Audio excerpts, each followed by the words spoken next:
आज हम बात कर रहे हैं उस एक्टर की जिन्होंने सिनेमाई दुनिया को अपने 25 साल दिए।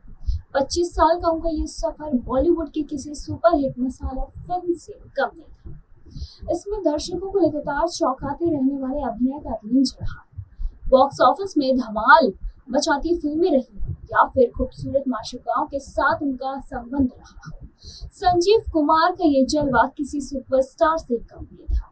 ये भी कहा जा सकता है कि जीवन के सफर में भी बतौर कलाकार संजीव कुमार हमेशा इम्तिहान देते ही नजर आए। बेहद कम उम्र में पिता की मौत, उसके बाद परिवार चलाने के लिए मां का संघर्ष, थिएटर से लगाव, परिवार की जिम्मेदारी और फिल्मों में काम पाने का संघर्ष, यानी कि संजीव कुमार हमेशा संघर्ष करते रहे।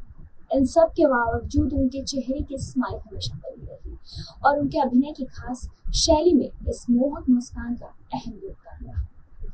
बता दें कि उन्होंने बी ग्रेड की फिल्मों से शुरुआत करते हुए महज अभिनय के बलबूते वो स्टाइल यानी कि स्टारडम उन्होंने हासिल कर लिया, जिसके चलते मल्टी स्टार फिल्मों में भी वो सबसे अधिक मेहनताना वसूलने लगे थे। आखिर आज हम उनकी बात कर रहे हैं तो बता दें कि संजीव कुमार बहुत ही जाने माने व्यक्ति रह चुके हैं। संजीव कुमार को ये कामयाबी किसी झटके से नहीं मिली थी।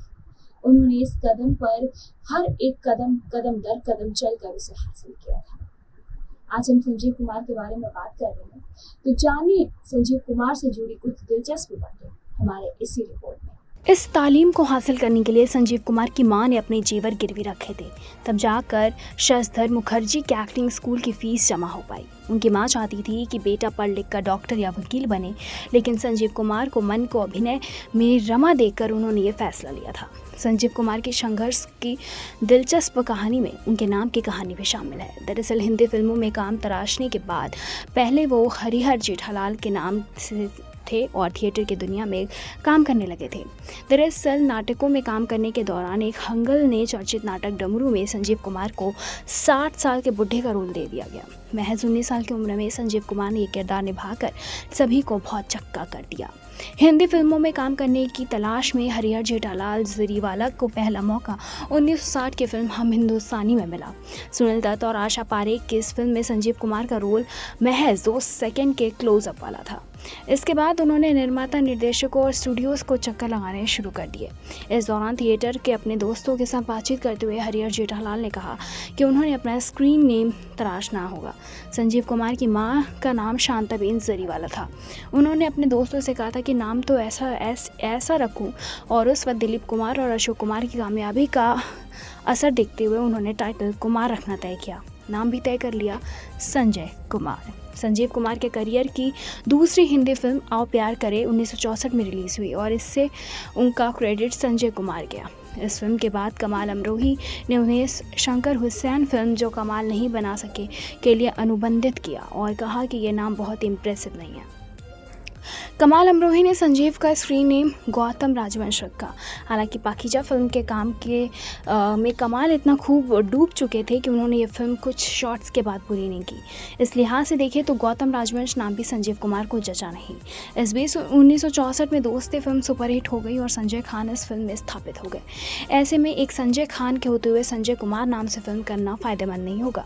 ये सोचकर हरिहर जेठालाल ने फिर अपने दोस्तों के साथ सोच विचार कर नाम रखा संजीव कुमार। संजीव कुमार के नाम से पहली बार 1965 में आई निशान फिल्में नजर आए थे, जो कि एक तरह के स्टंट फिल्म थे। शुरुआती दिनों में ऐसी फिल्में करने से उनको फ़ायदा कम और नुकसान ज़्यादा हुआ। नाम रखने के इस किस्से का जिक्र हाल ही में संजीव कुमार पर प्रकाशित हनीफ जावेरी और सुमंत्र बत्रा की किताब में है।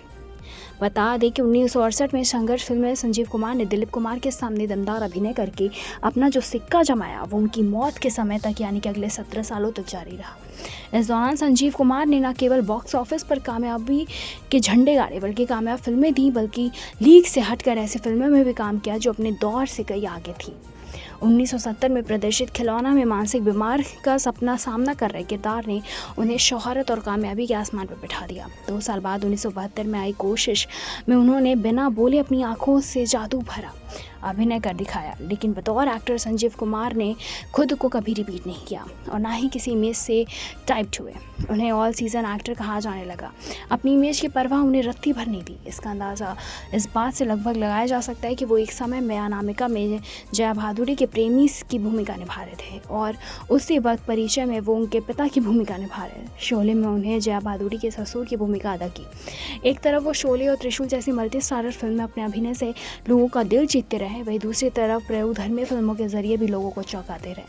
1974 में नया दिन नई रात में उन्होंने 9 तरह के किरदार निभाकर लोगों को अचरज में डाल दिया।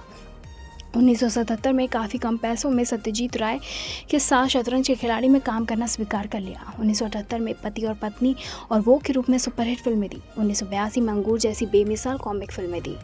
बता दें कि संजीव कुमार बचपन से ही हृदय संबंधी रोग से ग्रस्त थे और शराब के नशे ने उनकी बीमारी को कहीं बढ़ा दिया।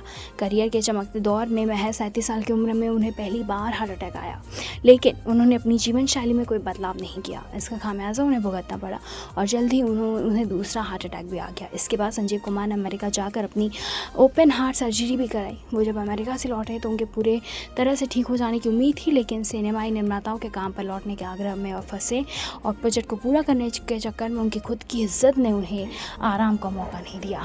6 नवंबर 1985 को संजीव कुमार के निधन पर उनके दोस्त और साथी कलाकार दिनेश हिंगू ने हनीफ जावेरी से कहा था, अगर उसने शादी की होती तो वो ज़्यादा दिन तक जीवित रहता। वो आराम करना नहीं जानता था। बाईपास सर्जरी के बाद उसने लगातार काम जारी रखा। फिल्म निर्माता उसकी मौत के जिम्मेदार हैं। संजीव कुमार भले अपना परिवार नहीं बसा पाए हों, लेकिन परिवार की अहमियत का उन्हें बिल्कुल अंदाज़ा था। लिहाजा न केवल वो अपने परिवार के लोगों की मदद करें, बल्कि दूसरों को उजड़ते घरों को भी उन्होंने बसाया है। शत्रुघ्न सिन्हा का जब अपनी पत्नी पूनम सिन्हा से तनाव काफ़ी बढ़ गया था, तब उसे सुलझाने में संजीव कुमार का अहम योगदान था, जिसका जिक्र शत्रुघ्न सिन्हा भी करते हैं। यही वजह है कि शत्रुघ्न सिन्हा उनके आजीवन सबसे बेहतर दोस्त बने रहे और जब संजीव कुमार का निधन हुआ तो उनके पार्थिव शरीर के निकट शत्रुघ्न सिन्हा 48 घंटे तक बैठे रहे। संजीव कुमार की बहन के अमेरिका से आने के बाद उनका अंतिम संस्कार हुआ। उनकी मौत की खबर के बाद अगले दिन मुंबई में फिल्म इंडस्ट्री में किसी तरह का कोई काम नहीं हुआ। सारी की सारी शूटिंग कैंसिल कर दी गई। संजीव कुमार में वैसे तो किसी फिल्म स्टार वाले नखरे नहीं थे, लेकिन वो अमूमन शूटिंग के लिए सेट पर लेट पहुंचते थे। इसकी इकलौती वजह थी कि वो सुबह तक शराब पीते रहते थे। बावजूद उसके लेट लतीफ़ से डायरेक्टर और साथी कलाकार बहुत नाराज़ नहीं होते थे, क्योंकि संजीव कुमार अपने शॉट्स केवल एक टेक में करने के लिए जाने जाते थे और पूरी फिल्म इंडस्ट्री को पता था कि दूसरे कलाकार जिस काम को 8 घंटे में करते हैं, संजीव कुमार महज 4 घंटे में कर लेंगे। इसके अलावा उनका ह्यूमर सेंस इतना ज़बरदस्त था कि साथी कलाकार उनकी बातों पर हंसे बिना रह नहीं पाते थे। लिहाजा सेट पर उनके पहुंचने से पहले जो तनाव पसरा होता था, संजीव कुमार के पहुंचते ही छूमंतर हो जाता था। हनीफ जावेरी बताते हैं, इस पुस्तक पर काम तो 2009 में शुरू कर दिया गया था, फिर 5 साल तक इस पर काम नहीं हो पाया। दरअसल हनीफ जावेरी ने बतौर पत्रकार संजीव कुमार को नज़दीक से देखा था, उनके कई इंटरव्यूज़ भी किए थे। उनका दावा है कि बॉलीवुड में अभिनय सम्राट दिलीप कुमार ने उन्हें संजीव कुमार पर किताब लिखने के लिए कही थी और जब से वो सामग्री जुटाने लगे तो उन्हें संजीव कुमार के एक दूसरे प्रशंसक सुमंत्र बत्रा का पता चला और फिर दोनों ने मिलकर एक ऐसी किताब तैयार की जिसमें संजीव कुमार की जीवनी की पूरी डिटेल मिलती है।